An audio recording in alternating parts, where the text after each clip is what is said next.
uwitwa Marco Rubio n'isibanye n'amahanga wa Amerika ati bwa mbere na mbere noneho duteye intambwe igana ku kurangira kw'intambara, ahubwo Trump ukeneye ko agira ikivamo akaba yatangiye urugendo rwo kwapizinga cyangwa se kwinginga Vladimir Putin. Trump amaze guhura na Putin inshuro zigera muri 5, barahuye Sochi, barahuye mu Budage n'ahandi, ariko n'umuntu akenshi ibyo baganiriye bitajya hanze. Ariko n'abagabo uretse ibi byo kuri telefone dukunda kumenya, ahandi bari kuganira kumwe haba ari na mikro n'ibiki, abantu bakumva ibyo baganiriye akenshi ntabwo ibyo ngibyo bikunda rwose kuri aba bagabo. Ariko n'abagabo babizerana cyangwa buri umwe yemera undi ukurikije izo nshuro bamaze guhura. Na undi mu perezida wa Leta Zunze Ubumwe za Amerika wigeze nibwira ko yahuye na Putin kuri izo nshuro, kandi Putin yabaye umukuru w'igihugu, Amerika imaze kugira abakuru b'ibihugu hafi 5. Putin ari perezida ayoboye Uburusiya, ntawe nibwira ko yahuye nawe inshuro nyinshi nka Donald Trump, umugabo bari no kuganira kenshi kuri telefone, bakabagiye no kuba banahura kuri iyi nshuro. Ntawe uzi niba bishobora kugirana isano n'ibivugwa ko Uburusiya bwafashije Trump kugira ngo atorwe mu matora muri 2016, ibintu Trump yakomeje guhakana n'Uburusiya akabihakana, cyangwa n'ibivugwa yuko Trump n'undi yari maniye ko Uburusiya, ngira ngo murabizi ko ni inkuru ihera mu 1987, ngira ngo bamwitaga Maneko Krasnov, yaryo zina code name cyangwa se izina ryo mu gitasi. Ntabwo nzi nimba bihura neza, wenda ko binatuma umubano uba mwiza kurushaho, ariko ni perezida wagiye interactinga n'Uburusiya kenshi kandi bakagira ibintu bahuza, kuko nka Putin yaje ku butegetsi muri za 1999, Amerika yari yobowe na Bill Clinton. Ni perezida utaratinzeho wahise agenda, ariko wavugaga ko ngo yari yarabonye ubushobozi muri Vladimir Putin. We ntabwo bahanganye cyane. Uwitwa Bush we avuga ko ahubwo yari n'inshuti yanakundaga Putin, ariko barashwanye cyane, by'umwihariko bapfa intambara yo muri Iraq, ndetse ikaba ari intambara batabanaga kimwe. Ariko barafatanyije za Afghanistan n'ahandi, bahageze n'igihe bajya bahanahana amakuru y'ubutasi. We ni umuntu rwose wavuga ngo utarafataga Putin nk'umwanzi cyane, bitandukanye na Joe Biden n'abandi. Barack Obama we yaraje aza muri 2008, 2009, 2016, Still Putin wari uhari, avuga ko aje kugira ngo anomalizinge cyangwa se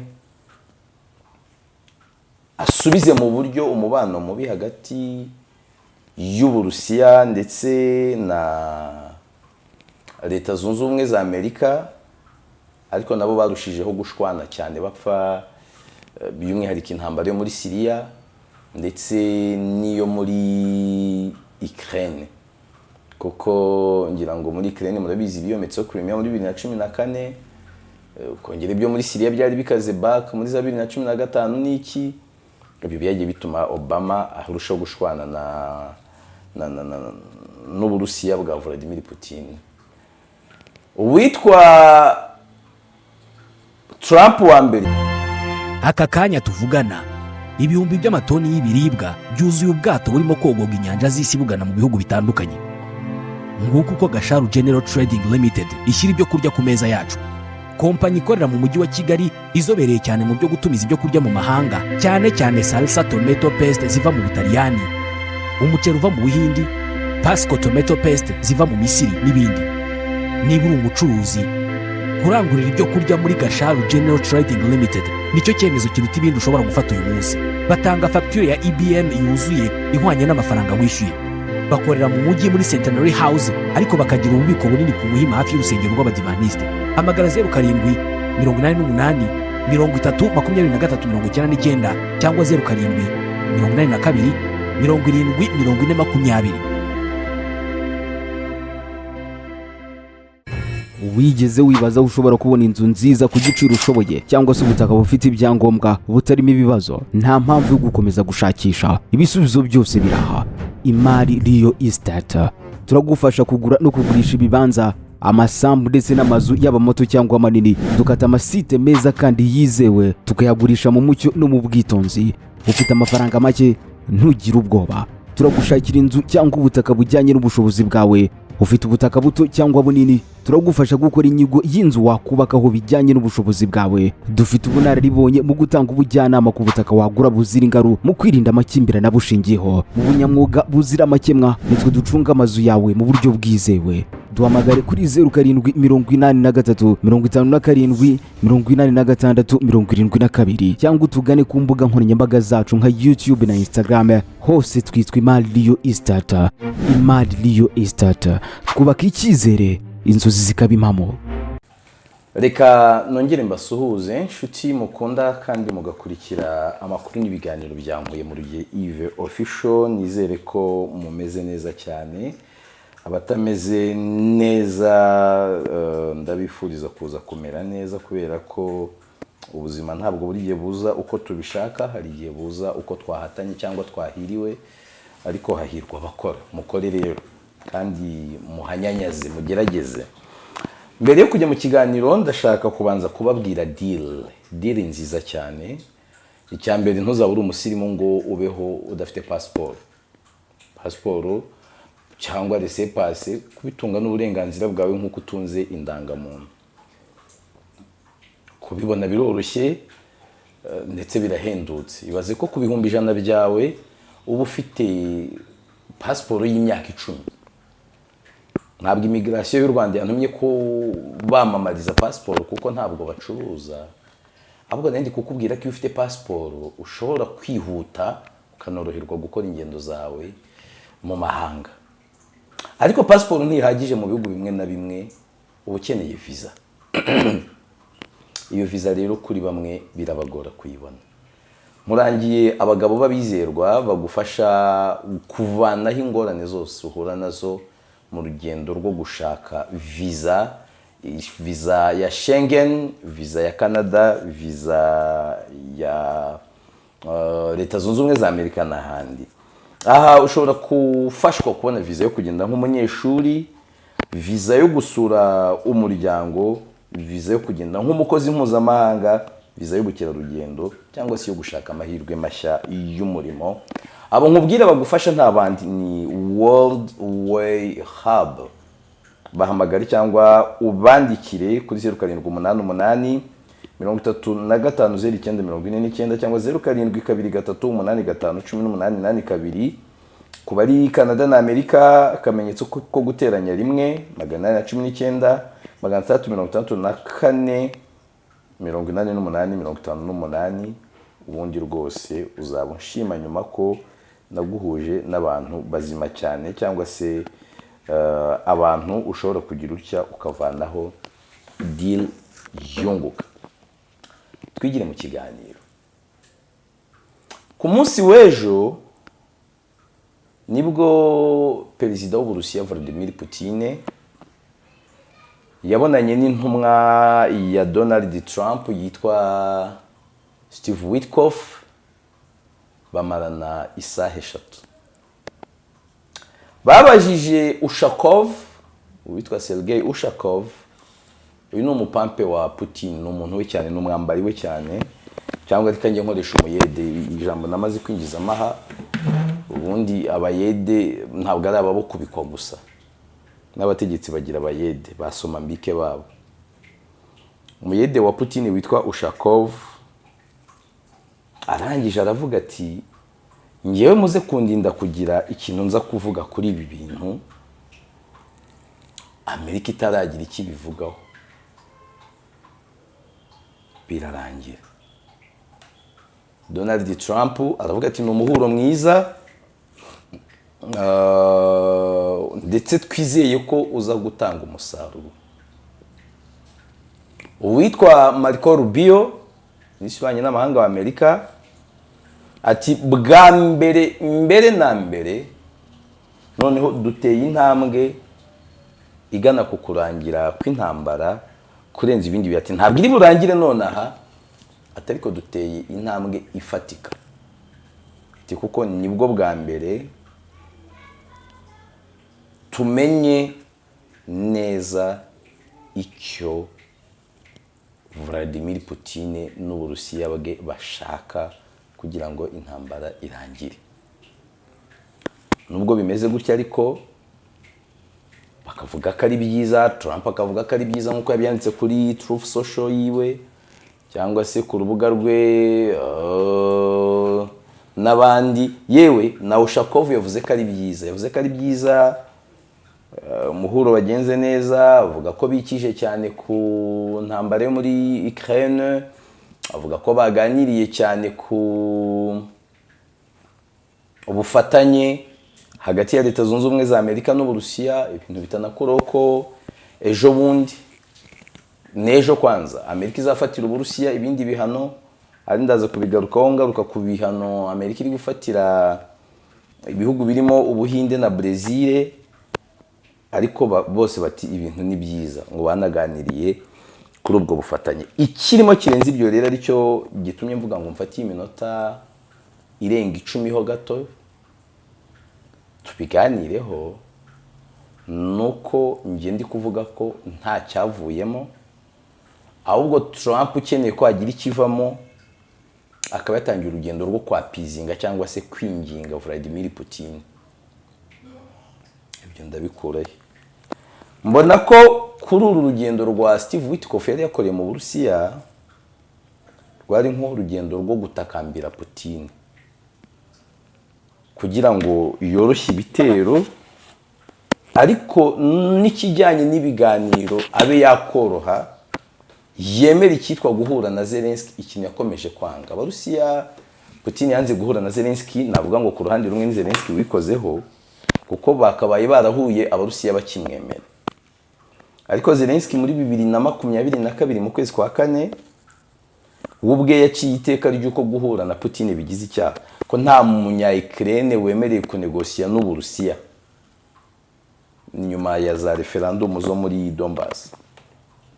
Ibyo ubwabyo byatumye Abarusiya babigira urwitwazo ko kwanga kuba bahura nawe ngo baganire, bavuga ati n'ibyemezo yafata ntabwo byaba birire nyine, ntabwo reka tubyitwaze, ahubwo noneho cya kabiri bitwazaga nuko manda yashize ku itariki 20 z'ukwa gatanu umwaka ushize, bakavuga ati ibyemezo yafata ntibyabiri legitimate, ntibyabikurikije amategeko, reka twitwaze izi mpamvu ebyiri tuyitwanga guhura nawe.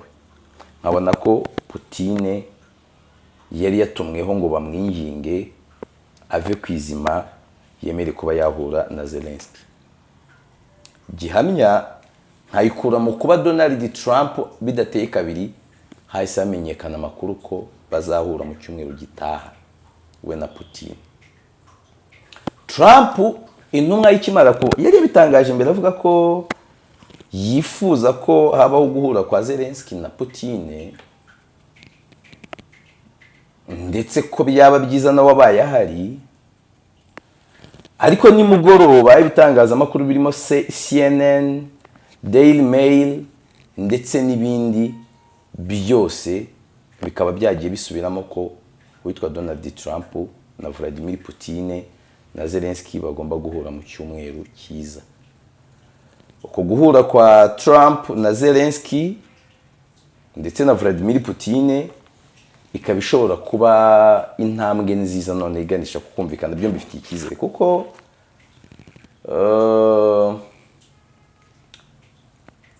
Trump amaze guhura na Putin inshuro zigera muri 5. Barahuye Sochi, barahuye mu Budage n'ahandi, ariko n'umuntu akenshi ibyo baganiriye bitajya hanze. Ariko n'abagabo uretse ibi byo kuri telefone dukunda kumenya, ahandi bari kuganira kumwe haba ari na mikro n'ibiki, abantu bakumva ibyo baganiriye akenshi ntabwo ibyo ngibyo bikunda rwose kuri aba bagabo. ariko n'abagabo babizerana cyangwa buri umwe yemera undi.